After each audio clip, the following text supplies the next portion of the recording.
अनंत कोटी ब्रह्मांड नायक राजाधिराज योगीराज श्री स्वामी समर्थ महाराजांच्या चरणी त्रिवार वंदन करून आजच्या व्हिडिओला सुरुवात करूया। श्री स्वामी समर्थ। आज खूप सुंदर अनुभव मी तुमच्यासाठी घेऊन आली आहे। चला तर ऐकूया तो अनुभव। हा, श्री स्वामी समर्थ दादा बोला। ताई बोलू मी?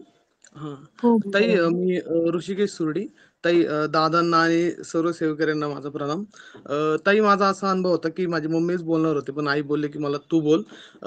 ॲक्चुअली माझी वहिनी प्रेग्नंट होती. तर तेव्हा कॉम्प्लिकेशन होते काही. तर तेव्हा म्हणजे बाळ डॉक्टर बोलले, की बाळ जरा खाली आहे. तर ते टेन्शनमध्ये होते सगळे. तर मम्मीनी सोलंकी ताईंकडून सेवा घेतली होती बाळासाठी आणि तेव्हा पण ते काही सगळं नॉर्मल झालं. परत एकदा असं झालं, की बाळ पोटामध्ये असं आहे का नाही असं जाणवतच नव्हतं, हलतच नव्हतं बाळ. तेव्हा सुद्धा आईनी स्वामींना आणि दादांना प्रार्थना केली, की "दादा स्वामींना घेऊन या आणि हे सगळं चांगलं राहिलं पाहिजे बाळ. असं ह्याला कुठलेही प्रॉब्लेम येऊ देऊ नका." म्हणून तेव्हा पण हा पण छान अनुभव होता, की तो पण लगेच बाळ हललं असं लगेचच हालचाल बाळाची जाणवली त्यांना पोटात. आणि जेव्हा आता प्रेग्नन्सीला आम्ही डिलिव्हरीसाठी वहिनीला घेऊन गेलो होतो. जवळ-जवळ वहिनी आमची 4-5 दिवस हॉस्पिटलमध्येच होते. तिला रोज कळ्या येतात, पण डॉक्टर बोलतात, "नाही, वीक नाही पूर्ण झाला, आपण नाही घेऊ शकत." तिला आई बोलली, की "फक्त स्वामींचं नाव घ्यायचं आणि दादांना स्मरण करायचं. एवढंच कर तू. तुला कशी डिलिव्हरी होईल समजणार पण नाही तुझी." तर तसंच झालं आणि काय झालं आणि डॉक्टर बोलले आम्हाला, की "बाळाचं वजन कमी आहे, तुम्हाला काचेची पेटी लागेल." असं-तसं आम्ही टेन्शनमध्ये आलो एकदम आणि डिलिव्हरीच्या वेळेस पण डॉक्टर बोलले, की "तुम्हाला काचेची पेटी लागणारच आहे. तुम्ही काहीतरी इंतजामच करा त्या गोष्टीचा." असं बोलल्यावर आम्ही टेन्शनमध्येच होतो. आणि तोपर्यंत आम्हाला डॉक्टरने बोललं, की बोललं झाली डिलिव्हरी आणि बघतोय तर कसली काचेची पेटी आणि कसलं काही, काहीच नाही. काचेची पेटी पण नाही, काही नाही आणि एकदम छान बाळ, असं झालं. आणि त्यामध्ये काय झालं हॉस्पिटलमध्ये आम्ही असताना सगळी फॅमिली आमच्या आजूबाजूला एक होते एक नवरा बायको म्हणून ते सांगत होते. ते कोण होते माहीत नाही. पण ते आहे ना, आमच्याशी गोड बोलून आहे ते लोकं एवढेसे आमच्याशी अटॅच झाले ना, की जसं की आम्ही आमच्या जवळचेच आहेत ते खूप. तर त्यांनी काय केलं, ते ॲक्चुअली ते चोर होते.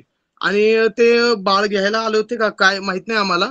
पण ते म्हणजे आमच्याशी खूप गोड बोलायचे. "तुम्ही कुठं आहे?" असं तसं आम्हाला काही ना काही विचारायचे आम्ही जागेवर नसताना पण, फॅमिली आमची नसताना पण. आणि काय झालं जेव्हा बाळाला आम्ही ट्रान्सफर केलं वरती दुसऱ्या फ्लोअरला, तेव्हा पण ते विचारत "तुम्ही कुठे आहे?" का आमच्या मागे आले ते. आणि ते लोकं म्हणजे आम्हाला वेगळेच वाटले होते. पण आम्ही बोललो जाऊ दे असतील ओळखीचे लोकं आहेत, असतात काही लोकं चांगले बोलणारे. म्हणून आम्ही निग्लेक्ट केले त्या गोष्टीला. तर ॲक्चुअली आम्ही घरी आलो आम्ही.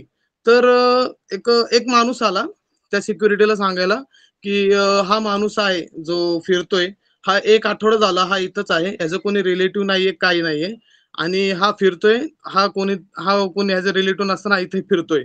तर सिक्युरिटीने त्याला विचारलं, "तू कोण आहेस?" तर तो घाबरला आणि तो आम्हाला फोन करून सांगतोय त्याची वाईफ, की "तुम्ही सांगा, की तो तुमचा रिलेटिव्ह आहे म्हणून." नाही का? तर आमच्या त्या तिकडे जे होते त्या टायमिंगला हॉस्पिटलमध्ये तर त्यांनी सांगितलं, की "नाही, नाही, हा कोणी नाही आमचा." पण त्या टायमिंगला स्वामी होते किंवा दादा होते. असंच कोणीतरी होते, की ज्यांनी येऊन सांगितलं, की हा माणूस आहे तो विनाकारण फिरतोय आणि तो चोर आहे. तो बाळाला घेऊन जाऊ शकला असता, काय करू शकला असता. आम्ही घरी होतो सगळे.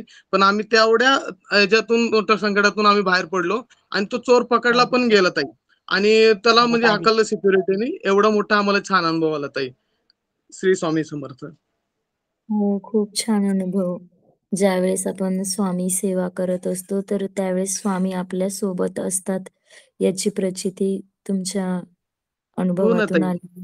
आणि हो. ॲक्चुअली कसं आहे, आपण घरी आलो, पण स्वामींचं बाळाकडं स्वामी रक्षण करा एवढं सांगितलं ना, बाळाला स्वामींनी आमच्या म्हणजे मागे असताना सुद्धा रक्षण केलं, की किंवा चोर आहे किंवा कोण आहे आम्हाला काय माहिती.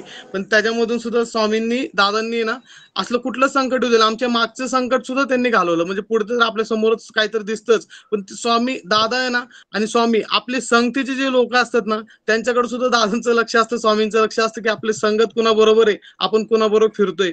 याच्यावर लक्ष ठेवून त्यांनी एवढं छान आम्हाला हे केलं, सपोर्ट केला. श्री स्वामी समर्थ ताई. दादांचा आणि स्वामींचा खूप आशीर्वाद आहे. आमच्या सगळ्यांवरच आहे. माझ्या दादाला मी बोललो, माझ्या भावाला, की "तू दादांना बोल, स्वामींना बोल. काचेची पेटी लागणार नाही. तू रिक्वेस्ट कर दादांना."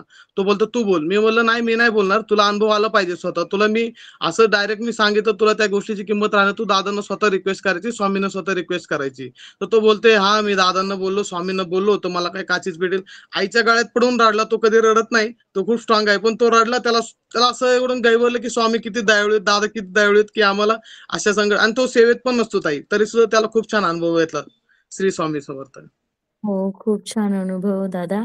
त्यांचा स्वामींवर विश्वास नव्हता ना, मग त्याच्यामुळे त्यांना स्वामींनी अनुभव दिला हो आणि ताई. अशीच अजून सेवा स्वामी तुमच्याकडून करून घेऊ आणि अजून हो ताई जास्तीत आणि जास्त मला तुळजापूरला यायचं होतं ना ताई, तर मी जरा टेन्शनमध्येच होतो. म्हणलं काय आपल्याला वैरागला पण जाता आलं नाही. आपल्याला सगळा प्लॅन होता तो काय करता आला नाही. म्हणलं आता मध्ये डिलिव्हरी आली. आता हे पण माझं पण झालं. आता मला काही जाता येत नाही. मी अभिरुची ताईंना विचारलं, "ताई 12 दिवस आहेत, 11 दिवस आहेत चालतं का? 10 दिवस आहेत?" तर ताई बोलते की "नाही 12 दिवस असेल तर तुम्हाला चालेल."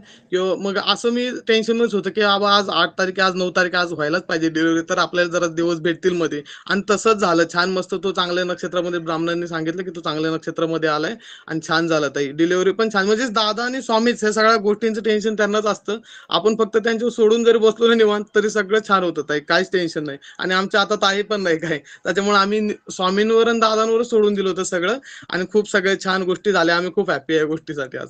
श्री स्वामी समर्थ. हो, खूप छान अनुभव दादा. श्री स्वामी समर्थ. बघा किती सुंदर अनुभव होता.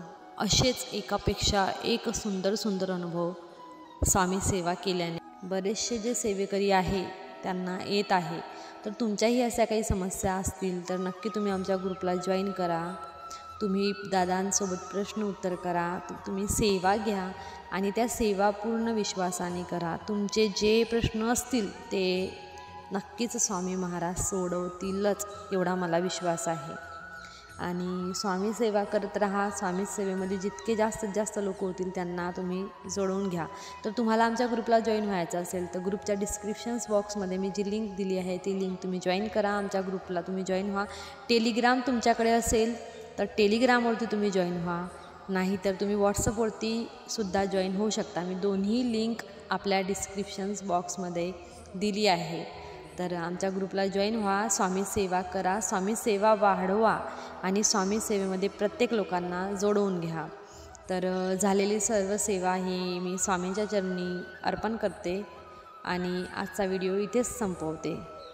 आणि स्वामी समर्थ महाराज तुमच्या सर्वांच्या सर्व चांगल्या इच्छा पूर्ण करू असे मी माझ्या स्वामी आईंना प्रार्थना करते. श्री स्वामी समर्थ.